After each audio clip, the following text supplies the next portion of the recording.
Mr. Mayor and Bill. And I want to thank Roy for our tour today. I want to talk a minute about why it's so important in this race that we're here today. I want to acknowledge District Attorney Sam Sutter, who's here, and I know Representative Cabral is here, Representative Queen is here.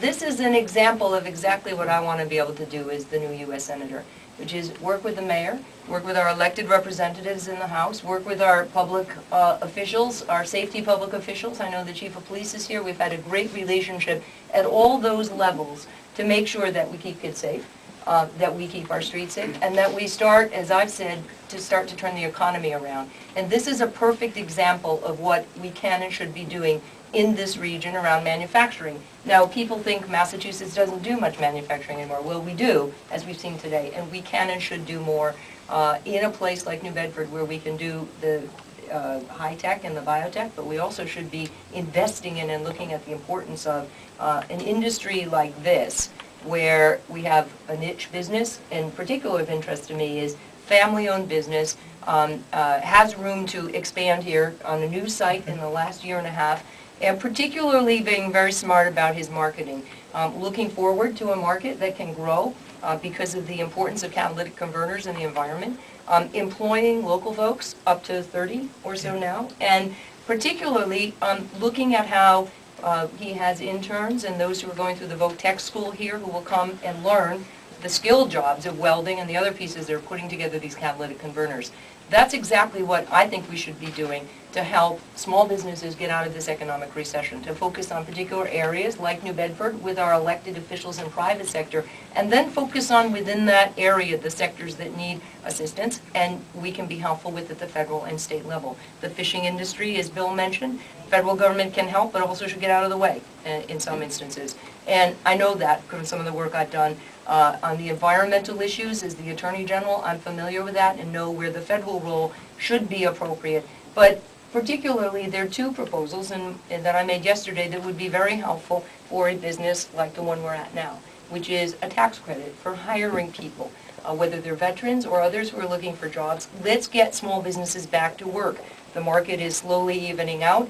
I've heard from small business folks all across the Commonwealth that there's a lack of credit, they can't get used to, they can't get access to funds. Let's make that available and let's provide for tax credits for hiring, as well as for training. A second piece of what I proposed yesterday would provide for tax credits to provide for training, as we have here, for kids coming out of school, or for retraining, people coming back into the market, moms coming back, people who are in industries that have changed and people are out of work. The federal government can provide a very effective and helpful tool to start getting this economy moving again. That's the first order of business for everybody, and I think everybody in this room knows that.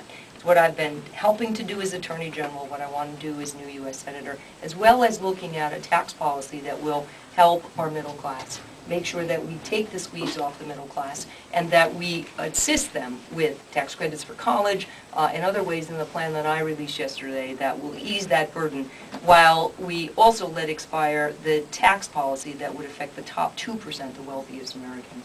I think that's fair. I think that's what we should be doing. That's what I'm proposing to voters. And I really appreciate that Roy's taken us through here today, because it is a success model, and it's one that can work not just in New Bedford, not only in Massachusetts, but around the country. And I think good ideas start from the bottom up, and we should be in support of that and making sure that happens. So I appreciate the mayor's endorsement, Bill's endorsement, and nice to visit with you and see your family today. Thank you. And good luck in the new year. Thank So you. I appreciate it. It's great. Martha,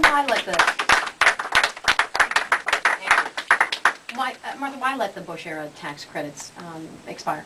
Well, what I'm looking for and what we've spoken about is the expiration of the tax credits that affect the top 2% wealthiest. Those who make $1 million or more, those who make $250,000 more. Those will bring back money into the system at a time when the battle in the last sort of 8 years was between the haves and have-mores. Those were the folks who got the best break from the Bush-Cheney administration. Those are the people who need it at least now. And conversely, what we need to do is recognize that the middle class has been increasingly squeezed by those tax policies. We need to provide relief to the middle class. Today, Scott Brown, I guess, looked at that proposal and some others and credited you with an astronomical figure, $2.1 trillion in new taxes proposed by you. Yeah, Scott has his own calculator. I'm not sure what he puts into it or how he comes up with numbers. He's consistently put out numbers and put gimmicks in this campaign, including, filing bills that will never pass. I don't know whether he's running for U.S. Senate or state senator, but he's filing bills that can't pass. What we should be focusing on in this campaign are those issues that aren't gimmicks, but will get people back to work, that will be real solutions to the kinds of problems we're facing, which, by the way, came about. And it's easy for Scott and others apparently to forget this, but one of the reasons we're in this recession is because we had failed regulation on Wall Street. We had unbridled predatory lending. We had Washington asleep at the switch. And I think it's time that we recognize that and change it and get back to work. Let's roll up our sleeves and get some real solutions that will provide for credit to the private sector, get people back to work, provide the tax relief to the middle class. That's what I'm focusing on. I think that's what voters want to hear. You have been reluctant to use even Ted Kennedy's picture in your ads, but yet there's a new ad out where JFK morphs into Scott Brown. What's your response to that? I'm a little confused by that also because it seems to me that Scott Brown says he's running as a Republican, and yet he has an ad where he invokes JFK, John Kennedy, a great Democratic president in 1960. He also has referenced, for instance, JFK Jr. and thinks he's taking up his mantle. Meanwhile, as he's campaigning as a Republican, he in fact has filed bills that increase backdoor taxes, increase fees across the board. And so I'm a little bit confused as to what his policies are. I know where I stand, and I know what my record has done in terms of the economy and health care and making sure that we have a good energy and environmental program. I'm running because I want to provide solutions for people, not gimmicks. And interestingly, the ad is confusing because Scott Brown should really have George W. Bush in that ad, not JFK. Have you talked to the the Kennedy family about this? Are they upset about it, do you know? I haven't had an opportunity. I know the ad was just released today, just saw it recently, so I haven't had a chance. Scott earlier, these are his words, said you, quote unquote, getting into the tax relief game is both amusing and disingenuous. What is your response to that? I think that we've always been about, and is Attorney General, and as a Senate candidate, making sure that the taxpayers get their money's worth. I'm very proud of my record as Attorney General. For every tax dollar that went to the Attorney General's office, we brought back 5 in terms of Medicaid fraud, predatory lending, money from Goldman Sachs, monies for cities and towns from Merrill Lynch and UBS. We've been very efficient in terms of that. We've also been bringing back money for ratepayers when utilities are seeking raises. And so I'm always very conscious of how we're spending taxpayer dollars. I think that I fight abuse and fraud. We've done that with Medicaid fraud. We've done that across the board.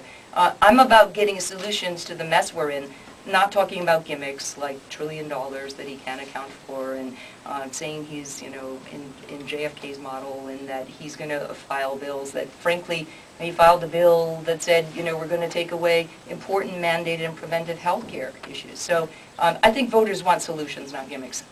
Why this is your first public appearance in a week in the campaign. There's only 3 weeks left. Are you taking this seriously? Totally seriously. I've been working since last September with multiple visits, debates. We've been out debating. We've been working hard on our policies, not just on gimmicks or showing up here and there because we want to hold a press conference and attack my campaign. We've been about what's important for voters in Massachusetts and focusing on those issues. So I've been working really hard. I intend to work through January 19th. I'm not taking anything for granted. We need to get a vote out on January 19th. I know that. And so that's my focus. I'm not sure what Scott's focus has been other than the gimmicks that he brings up. Any concern, Martha, about voter turnout, going around, even just New Bedford today, hanging out outside the discount grocery store? A lot of people said, are you serious? I don't have time to worry about a Senate election. I'm trying to find a job. I'm trying to pay my bills. I'm trying to not get kicked out of my apartment. Well, that's exactly the point, isn't it? People are in trouble here in Massachusetts and across the country, and people need some assistance. Middle class folks out of jobs, thrown out of their houses, looking to make their mortgage payments. Are their kids going to be able to go to college? That's exactly the point. We know that with the date of January 19th, the day after a long weekend, it's going to be an effort, as it always is, to get people to vote.